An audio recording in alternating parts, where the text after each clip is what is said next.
여러분 반갑습니다.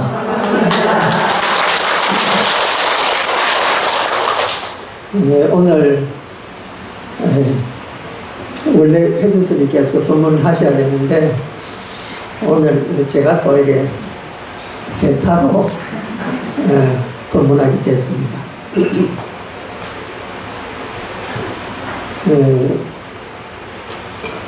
사람이 나이가 들었다라고 할 때 무엇을 기준으로 하느냐, 그리고 나이가 젊었다 이렇게 하면 무엇을 기준으로 하느냐. 그 이제 우리 보통 나이 많다고 할 때 예를 들면 뭐 50이 넘으면은 나이가 많다, 60이 넘으면 나이가 많다, 이렇게 나이를 가지고 그 사람이 이제 나이 많다, 젊다 이렇게 이야기를 합니다. 그런데 나이가 많은 사람 특징이 뭐냐면요, 과거를 이야기를 많이 합니다. 옛날에 내가 못됐다. 그러니까 한번 여러분들도 한번 생각해 보십시오. 친구들 만나거나 아는 사람들 만나서 주로 하는 이야기가 미래에 대한 이야기보다는 과거에 내가 됐다, 그런 이야기 많이 합니다. 옛날에 그 용두산 공원에 올라가면 할아버지들이 쭉 앉아 있는데 다 옛날에는 호랑이 한 마리씩 잡은 사람들이. 근데 지금은 뭐냐 이렇게 물으면 지금은 할 일이 없어가지고 용두산 공원에 3, 4, 5로 모여 앉아가 옛날 이야기 하거나 자기 두거나 이러고 있거든요. 근데 사람이라고 하는 건 항상 중요한 게 현재라. 그 과거는 소용이 없다는 게 이미 지나가 버렸으니까. 근데 젊은 사람은 또 뭘 기준으로 보느냐, 과거 이야기보다는 미래 이야기를 많이 합니다. 예를 들면 뭐 내가 어디에 회사에 취직하겠다, 뭐 장가를 어떻게 가겠다, 뭐 어떻게 성공하겠다, 이런 미래에 대한 이야기를 많이 하는 게 젊은 사람들의 특징입니다. 그러면서 또 그 곁들여서 하는 말이 현재 자기 입장에 대해서 또 이야기를 합니다. 그거는 나이 든 사람하고 똑같습니다. 나이 든 용두산에 앉아있는 노인들도 현재의 내 모습에 대해서 이야기하고, 미래가 불투명한 젊은 사람도 현재 내가 어떻다, 내가 백수다, 부모님이 날 안 도와준다, 뭐 이런 식으로 현재 이야기를 하고 있고요. 근데 분명한 것은 나이 많은 사람은 옛날 이야기를 많이 하고 젊은 사람은 미래에 대한 이야기를 많이 합니다. 요게 그 기준이랍니다. 여러분들은 어떻습니까? 여러분들은 앉으면은 미래 이야기를 많이 합니까? 과거 이야기를 많이 합니다. 근데 미래 이야기 할 거는 죽어서 어디 가는 이야기밖에 안 될 거잖아요. 그 미래 이야기 할 게 없는 거예요. 그런데 연세가 아무리 많더라도 현재 자기가 할 수 있는 일들은 많이 있습니다. 그런데 그거 내가 나이 많다고 그걸 안 하면은요, 현재를 제대로 사는 게 아닙니다. 그러니까 자기가 나이를 잊어버리고 내가 할 수 있는 일을 할 때 그때 현재를 잘 사는 것이요. 그러니까 여러분이 현재에 이제 다 연세가 드셔서 보면은 과거에 내가 어떻게 살았던가, 또 어떤 젊은 사람을 보면은 저 사람 미래가 좀 어떻겠다, 이런 게 대충 눈에 들어오잖아요. 그리고 또 하나 느끼는 게 뭐냐면은 인생이라고 하는 거는 발버둥을 쳐봐도 잘난 사람도 결국은 그렇고 뭐 못난 사람도 결국은 그렇고, 그럼 이 가는 곳이 일정하니까 결국 인생이라는 것은 비슷하게 가는 거예요. 그러나 늙을 때까지 자기 삶을 즐겁게 하면서 사는 사람이 있습니다. 그렇다고 해서 권세가 많아가지고 내가 내 자손들한테까지 부귀영화를 물려주고, 그게 결국은 욕심이고 왜냐면은, 내 후손들은 내 후손들의 복량만큼으로 살게 돼 있습니다. 물론 이제, 한간에는 그런 말이 있죠. 올드머니라는 이야기 들어봤습니까? 올드머니. 올드머니가 뭐냐면, 오래된 돈이다, 이런 말인데, 그 말이 무슨 말이냐면은, 저 위에 고조 할아버지 때부터 부자여가지고, 대를 이어가면서 그 부를 세습을 해가지고 아주 잘 살게 되면, 대대로 잘 사는 사람을 올드머니라고 그럽니다. 그리고 이제 그 반대되는 말로 뉴머니가 있습니다. 뉴머니가 뭐냐? 새로 갑자기 부자가 된 사람들. 집안은 가난한데 얘가 머리가 좋아가지고 지 스스로 자수성가해가 부자가 된 사람. 이걸 뉴머니라고 합니다. 근데 올드머니와 뉴머니가 어떻게 다르냐? 첫째 올드머니는요. 이제 뉴머니부터 이야기해요. 뉴머니 내가 돈을 벌였으니까 내가 남한테 자랑하고 싶잖아요. 그럼 어떻게 합니까? 좋은 옷 입습니다. 좋은 백 듭니다. 그런데 그거를 좋은 옷 입고 좋은 백을 들 때 남들이 알아보는 그런 것만 있습니다. 그러니까 우리가 백을 들어도 샤넬 백을 딱, 왜냐면 밖에 이 백에다가 샤넬 표시가 딱 돼 있잖아요. 그리고 옷을 입는다. 옷을 입으면 크리스찬 디올의 샤넬 옷을 딱 입고 있는데, 딱 보면 샤넬 옷이네. 표만 나는 거예요. 그게 뉴머니들이 하는 일이다. 내가 돈 벌었다는 걸 남한테 과시하고 싶은 거예요. 근데 올드머니는 어떠냐? 로고가 드러나지 않아요. 저 사람이 어떤 브랜드 옷을 입었는가 몰라요. 그 대신 옷의 재질이 너무너무 고급스럽고 우아한 거예요. 그러니까 브랜드는 모르는데 옷에 입은 걸 보면 뭔가 폼이 나고 뭔가 엣지가 있는 그런 느낌. 야, 정말 멋지구나. 근데 브랜드가 뭐지? 이런 거예요. 그러니까 소재를 선택을 해가지고 복잡하게 번쩍번쩍한 이런 디자인이 아니고 단순한 디자인이면서 그 재질이 좋은 거, 이거를 그 올드머니들이 입는다는 거예요. 이건 그러니까 가난한 사람들이 봐도 얼마나 멋진 옷인지 모르는 거예요. 그게 이제 부모 때부터 좋은 거를 입고 있는 걸 어릴 때부터 봤기 때문에 그런 게 훈련이 돼가지고 그 자손들도 그렇게 멋진 옷을 잘 소화를 하거든요. 그 대신 상표가 드러나지 않는 그런 걸 골라야 됩니다. 이게 이제 그 교육받은 사람하고 안 받은 사람하고 차이. 그러니까 여러분 패션도 교육을 받아야 됩니다.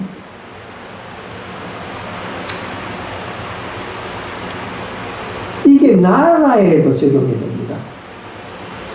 우리가 나라를 일본한테 빼앗겼습니다. 그래가지고 우리의 조상들은 36년 동안 일본 사람들한테 어려움을 받았습니다. 근데 우리나라가 왜 뺏겼느냐? 두 가지 이유 때문에 뺏겼습니다. 하나는 뭐냐? 나라가 너무 가난했기 때문에. 우리가 흔히 하는 말로 부국강병이라는 말 쓰잖아요. 부국이란 말이 뭐냐면 나라에 돈이 있어야 된다 이 말이에요. 그 다음 이제 강병이 뭐냐면 군사적으로 튼튼해야 된다. 그러니까 군대가 튼튼해야 남들이 엿보지 못합니다. 그리고 그 군대 튼튼한 걸 뒷받침하려면 나라가 돈이 있어야 됩니다. 그래서 나라가 돈이 있으면은 나라만이 돈이 있으니까 백성들이 부자라야 나라가 튼튼해지는 거예요. 이게 잘 사는 나라의 조건이 선진국이 되는 조건입니다. 근데 우리나라는 왜 허망하게 일본에 나라를 넘기게 됐느냐? 돈이 없어가지고. 옛날에 구한말 때 어느 정도 가난했냐면 지금 저 아프리카 사람들만큼이나 못 살았습니다. 그러니까 그 1900년 그 말대 20세기 전에 오래된 사진들 보면은 정말로 사람들이 헐벗고 있었습니다. 그런 가난한 나라였기 때문에 나라를 지키는 힘이 없었습니다. 그리고 국민들이 90%가 문맹이었습니다. 무식했다는 뜻입니다. 그러니까 무식했기 때문에 나라의 정치에 대해서 간섭할 수도 없고 경제가 어떻게 돌아가는지도 모르고 전 세계가 어떤 모습으로 지금 살고 있는지 그건 모릅니다. 무식하기 때문에. 왜?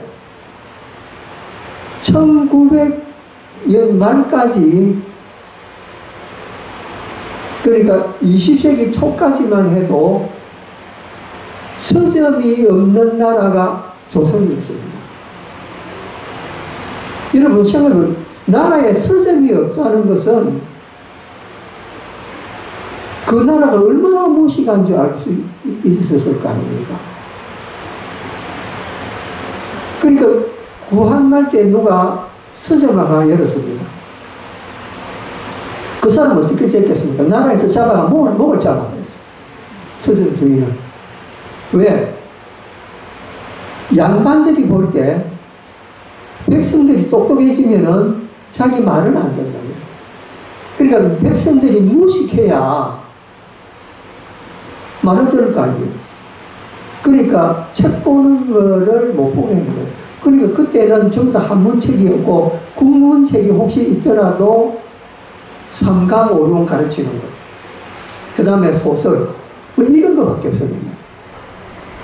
그러니까 국민들 까만 거 만들어 놓고 나라는 돈이 없으니까 그 구한말 때 나라를 일본에 넘긴 왕이 누굽니까? 고종 황제 아닙니까? 그 고종 황제가 그냥 자기가 사인해가지고 일본에 그 일본이 우리나라를 침탈했다죠. 그건 아닙니다. 왜? 침탈이라고 하는 말은요, 총칼을 들고 들어와가지고 전쟁을 해가지고 나라를 뺏대는 그게 침탈입니다. 근데 우리나라가 일본의 나라를 어떻게 했습니까? 사인 하나로 넘겨주게 됩니다. 그리고 이완용이가 욕을 듣는 게 그거 아닙니까? 그런데 이완용이가 나라를 팔아먹은 게 아닙니다. 고종 황제가 나라를 네가 앞장서가지고 팔아라. 황제 자신이 내가 차마 사인을 못하니까 대신들 시기가지고 팔아먹게 된 거예요. 그럼 결국은 뭐냐, 고종 황제가 나라를 팔아먹는데, 그렇게 나라를 팔아먹는데도 백성이 눈이 좀 더 멀었기 때문에, 무식했기 때문에, 그걸 그냥 뻔하게 보고만 있었는 거예요. 그러니까 공부하는 것이 얼마나 중요한가, 우리가 이제 알게 됩니다.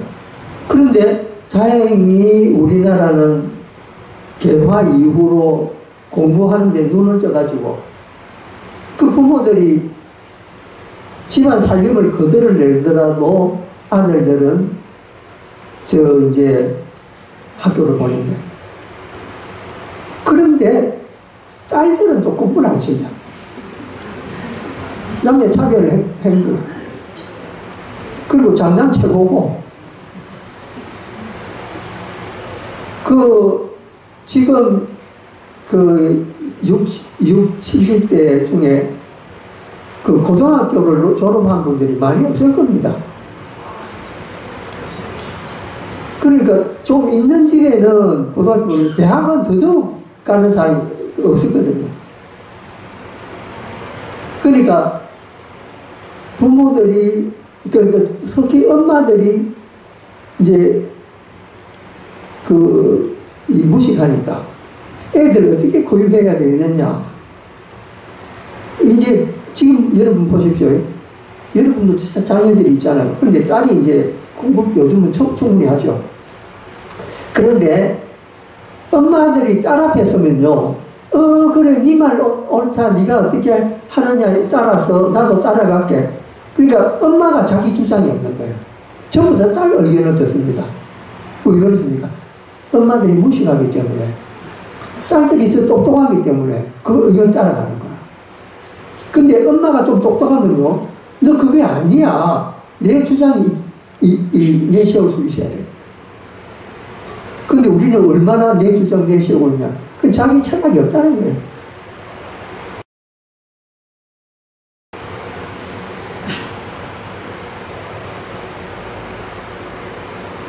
그리고 요새 젊은 사람들이 이제 부모들이 보면서 걱정하잖아요.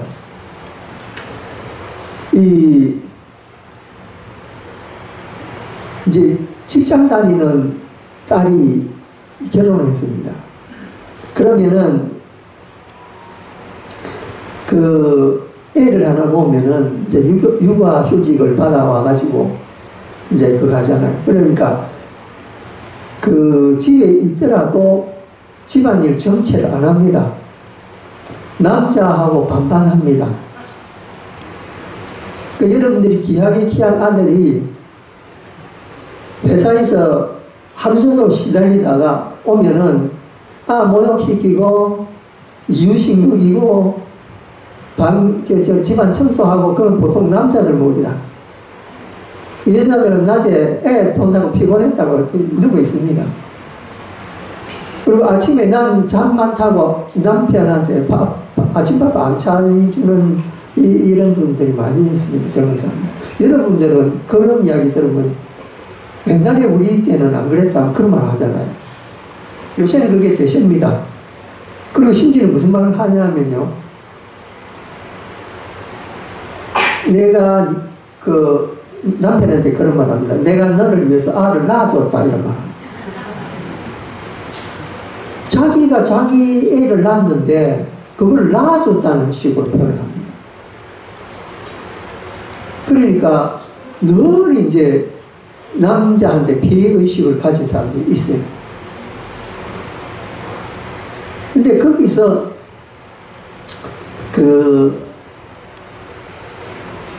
어떤 배우가 하여튼 그런 사람이 하나 있는데, 이제 배우기 때문에 얼굴도 아름답고 그러는데, 돈을 남편보다 더 많이 벌일 거 아닙니까? 근데 집안일도 자기가 해요. 그리고 웬만한 일은 남편을 안 시킵니다. 자기가 다 해요. 그 친구들이 와가지고 그 이야기 합니다. 너는 돈도 그렇게 잘 벌고 사람들한테 인기도 있고 그랬는데 육아도 네가 도맡아 다 하고 집안일도 네가 다 하고 남편은 손도 까딱 안 하게 만들고 그게 어딨노? 네 인생 너무 손해보는 거 아니냐? 그러니까 이런 마인드 있잖아요. 손해본다는 마인드. 내 혼자 왜 이걸 다 해야 돼? 너도 반쯤 해. 이런 거 있잖아요. 그는 직장 나가는 그 애 엄마도 마찬가지고 집에서 그냥 전업적으로 있는 사람도 마찬가지고 그런 마인드를 가지고 있습니다.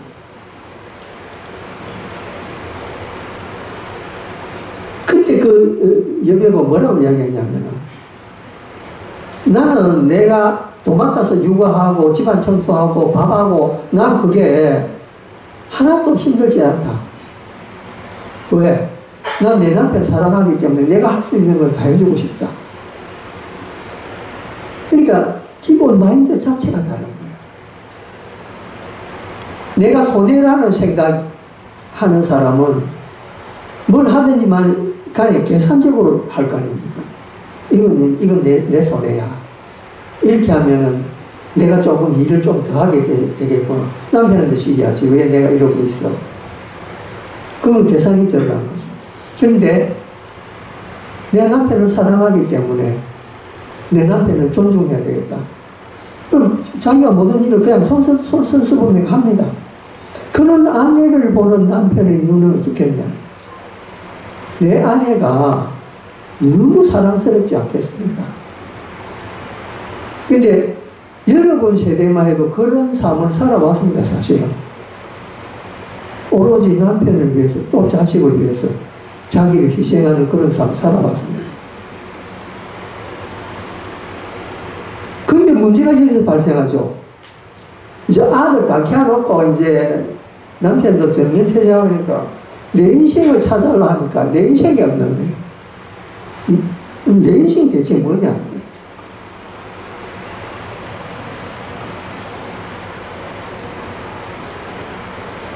그거 왜 그런 생각 드는 줄 아십니까?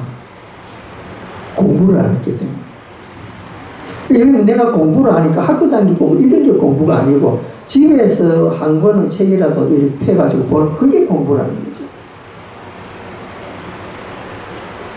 서점에 가보면 엄청나게 다양한 책들이 있습니다. 그 책들이 다 내 친구입니다. 내한테 조언을 해주는 친구들입니다. 사람한테만 그 이야기 듣는 게 아니고 그 책을 통해서 내가 인생을 이해하게 되고 늙어서 어떻게 내 삶을 꾸려가야 되겠다 이런 게 그런 게 이제 인생을 제대로 사는 거거든요.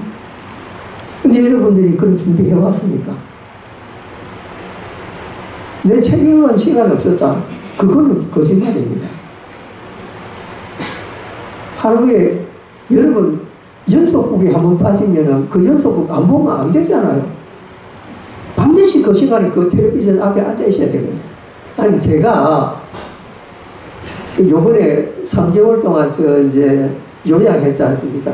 할 게 없어가지고 텔레비전 봤을 때 그 연속극이 나오는데 한 몇 번 보고 나니까 중독이 돼가지고 안 보면 안 되는 게. 그때 그걸 실감을 했다니까. 왜 여성분들이 아침 드라마에 빠지고 주말 드라마에 빠지니까 내가 그걸 보고 안다는 거야.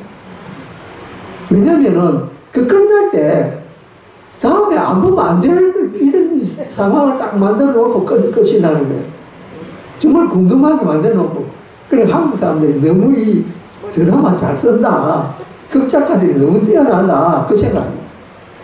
그전에는 드라마를 본 분들이 아니 할 일이 없나 왜 거기 빠져있는데 내가 그걸 빠져가지고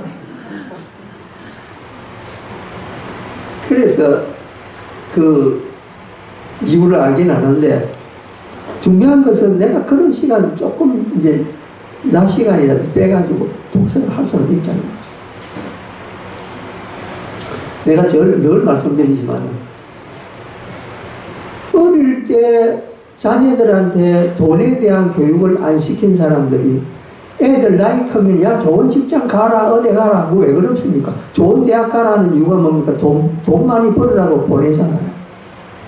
근데 돈벌이는요 돈에 대한 교육은 어릴 때부터 시게 됩니다. 근데 요즘도 그런 사람이 있대요. 꼬마가 이뻐가지고 돈을 주면은 그 부모가 얘 아직 돈 몰라요 이렇게 이야기합니다. 돈 주지 마세요. 나는 참 이상하다. 이런 꼬마일 때 돈에 대한 귀중함을 알고 돈을 어떻게 쓰는 게 잘 쓰는 건가 이거 배우게 되면 나이 들어가지고는 돈에 대한 가치를 하게 되면 부자로 살게 되거든. 우리는 어릴 때부터 그 교육을 차단합니다. 세상에서 가장 더러운 게 돈이다라는 식으로 교육을 하거든요. 근데 뭡니까? 내가 돈을 친구로 생각 안 하면 돈이 내한테 안 옵니다. 나를 멀리하는 사람한테 돈이 오겠습니까? 근데 우리의 목표는 뭡니까? 돈 많이 벌어서 부자 되는 게 우리 또 꿈 아닙니까? 그럼 그 꿈을 실현시키려면 어릴 때부터 돈 교육을 시켜야 되는데 우리는 그 교육을 안 하고 있다는 거예요. 그럼 돈 그냥 부자가 됩니까? 금수저 물고 태어난 애들은 어릴 때부터 돈 쓰는 거 배웁니다. 부모가 돈 쓰는 걸 보면서 배우거든요.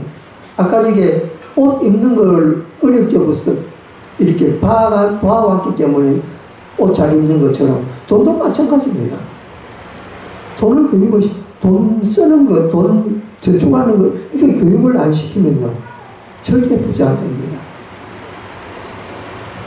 그러면은 여러분 자녀들이 이제 카이스트나 아니면 그 좋은 대학, 서울대학교나 고려대학 이렇게 들어가가지고 또 어디에 들어갑니까? 삼성이나 LG 같은 좋은 회사 들어가잖아요. 그럼 이제 야, 내 아들이 이제 돈 좀 벌이겠다 이러거든요. 연봉이 이제 좀 나이 좀 되면 30 넘어가면 이제 1억씩 이렇게 됩니다. 그런데 여러분들은 자녀들이 좋은 회사 같다고 좋아하겠죠. 그런데 그 자녀들은 정작 뭐 하는 줄 압니까? 노예 생활을 하고 있어요. 삼성에 들어가면요, 그 돈, 월급 받을 만큼 노예 생활을 해야 되는 거예요. 부모들은 자녀가 거기서 돈 잘 벌고 있고 좋다. 또 결혼 혼처도 좋은데 나오고 그러니까 좋아하죠. 근데 그 돈을 벌기 위해서 애들이 얼마나 고생하는지 모릅니다.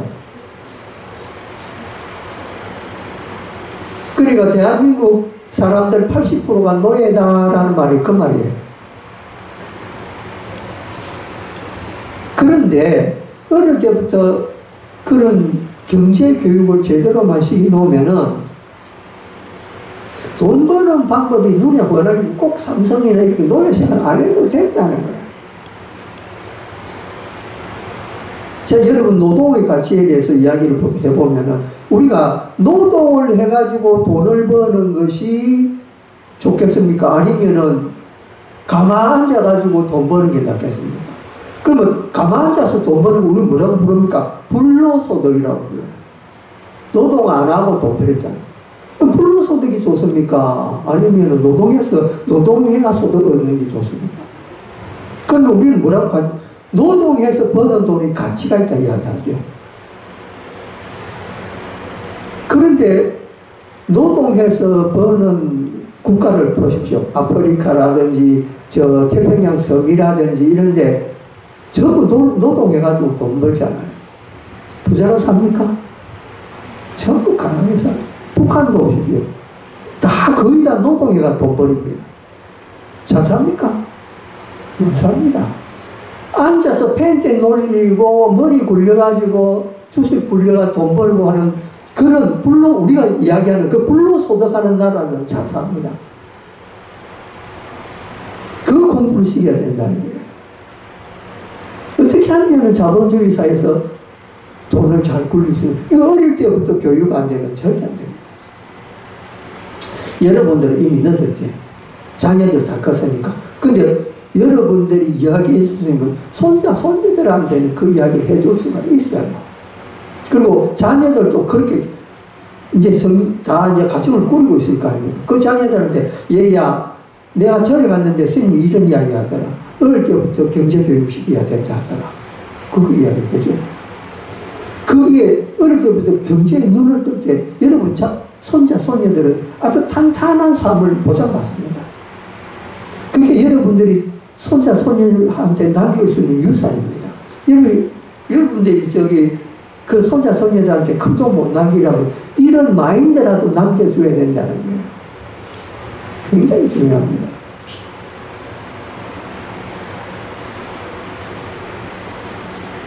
다 같이 부자 됩시다 이 말이 그냥 구호가 아니고 실제적인 행동으로 들어갔을 때 부자가 됩니다. 근데 생각은 부자인데 하는 짓은 이 거지 행동을 하고 있으면 절대 부자 못 됩니다. 여러분 마인드 바꿔야 됩니다. 진짜 부자 될 수 있도록 어릴 때부터 경제교육 시고 내 자신도 경제에 대해서 공부를 해야 됩니다. 여러분 지금 가지고 있는 조그마한 돈 이것도 잘 불리면 큰 돈이 됩니다. 여러분이 지금 나이 늦었다고 해서 공부 안 한다 그게 아닙니다. 제가 이야기하잖아요. 연속극 볼 시간 그 시간을 떼놓고 남은 시간에 공부를 하라. 굉장히 중요합니다. 자, 오늘은 경제 이야기로 오늘은 좌로 방문했습니다. 감사합니다.